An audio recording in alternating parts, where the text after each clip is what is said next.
Shalom, selamat pagi dan salam sejahtera bagi kita dimanapun Anda berada. Tidak lupa kami mengucapkan selamat ulang tahun bagi Anda yang merayakan ulang tahun kelahiran dan juga ulang tahun pernikahan di tengah-tengah rumah tangga Anda. Kiranya Tuhan memberkati hidupmu dan rumah tanggamu. Kami juga selalu berdoa kepada Bapa di surga bagi saudara-saudari yang masih terbaring lemah di tempat tidur baik di rumah sakit maupun di rumah Anda. Kiranya Tuhan menjawab doa-doa kita dan Anda sekalian diberikan kesembuhan untuk dapat kembali beraktivitas sebagaimana biasanya. Sebelum kita memulai segala sesuatu aktivitas dalam satu hari ini, mari kita terlebih dahulu mendengarkan firman Tuhan yang diambil dari kitab Imamat pasal yang pertama, ayat yang pertama dan ayat yang kedua. Begini dikatakan, Tuhan memanggil Musa dan berfirman kepadanya dari dalam kemah pertemuan. Berbicaralah kepada orang Israel dan katakan kepada mereka, apabila seseorang dari antaramu hendak mempersembahkan persembahan kepada Tuhan, haruslah persembahan yang kamu persembahkan itu berupa hewan, entah lembu atau kambing domba. Demikian firman Tuhan. Saudara-saudari yang terkasih di dalam Tuhan kita Yesus Kristus, setiap agama pasti memiliki suatu ritus dan pemaknaannya masing-masing, termasuk dalam persoalan persembahan kepada sosok Allah yang dipercaya.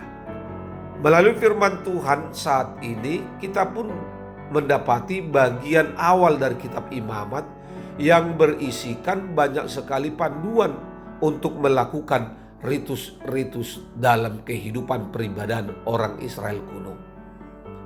Secara khusus firman Tuhan ini sedang memberikan panduan bagi Musa untuk mengajarkan orang Israel mengenai tata cara memberikan kurban persembahan baginya.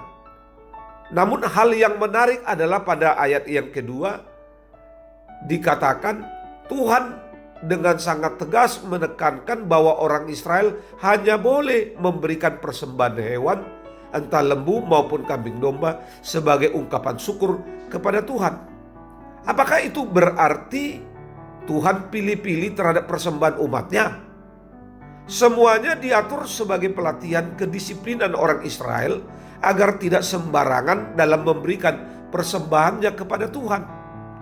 Allah telah memberkati umatnya dengan berbagai dan memberikan tanah perjanjian dan hasil untuk masing-masing suku bangsa Israel.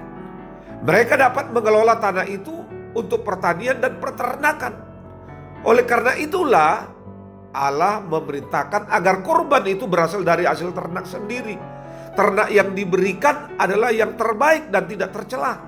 Itu pun diberikan sesuai dengan kemampuan dan apa yang ada pada masing-masing umat.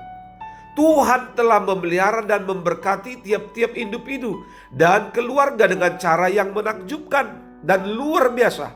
Ia memberi pekerjaan dan penghasilan yang berbeda-beda. Tuhan mendorong kita untuk memberi dengan apa yang ada pada kita, bukan yang dimiliki oleh orang lain. Tak perlu malu untuk memberi dengan jumlah kecil kalau memang hanya itu yang ada. Tetapi janganlah congkak jika kita bisa memberi banyak. Apalagi pemberian itu sebenarnya hanya sebagian kecil dari harta kita. Ingat, Dia rindu kita menyerahkan hidup sepenuhnya kepadanya, bukan setengah hati, melainkan sebagai persembahan yang terbaik. Sebab hidup yang dipersembahkan kepada Allah akan menjadi alatnya untuk memancarkan kemuliaan Allah tentunya di dalam dunia ini. Mari saudara-saudari, di dalam menjalani aktivitas satu hari ini, jadikanlah aktivitasmu sebagai persembahan yang harum, yang berkenan di hadapan Tuhan, terutama hidupmu. Selamat beraktivitas, Tuhan Yesus memberkati. Salam.